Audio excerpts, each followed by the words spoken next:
జలగన్న తిక్కరేగిందా జలగన్న Timma తిరిగిందా cement వదిలి కోసం నువ్వు కట్టిన రుషికొండ ప్యాలెస్ పిచ్చాసుపత్రి అయిపోయింది జలగన్న జలగన్న. దాన్ని పిచ్చాసుపత్రి చేస్తే జనాలు చూస్తూ ఊరుకునేంత పిచ్చోలేం కాదు.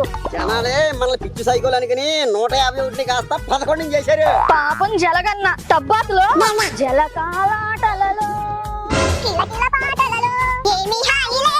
అంటూ పాటలు పాడుకుంటూ విశాఖందలన్నీ వీక్షిద్దాం అనుకున్నాడు. 500 కోట్లు జనాల సొమ్ము కాజేసి మరి కట్టుకుంది పిచ్చాసుపత్రి కోసమా? ఏం కుట్రలు చేసైనా సరే నా ప్యాలెస్ నేను మళ్ళీ కొట్టేస్తా. అదెలా కుదురుతుందన్నా? 2029 ఎలక్షన్ లో మనం గెలిస్తేనే కదా నీ కోరిక నెరవేరుతుంది. ఏదో గాలివాటంగా గెలిచిన గాలిగాడివి మళ్ళీ నిన్ను సీఎం గా జనమే కాదు మేము కూడా ఊహించుకోలేకపోతున్నాం అన్నాయి. మరి గెలవకుండా నా కలల సిమెంట్ మహల్లో కాలు పెట్టడం ఎలా? వెరీ సింపుల్ అన్నే. ఇంత పిచ్చున్న మనమంతా ఆ రిషికొండ పిచ్చాసుపత్రిలో జాయిన్ అయితే నువ్వు అనుకున్నట్టు ఆడే ఆ పిచ్చి మందులు తింటూ లైఫ్ లాంగ్ హ్యాపీగా బతికేచ్చా.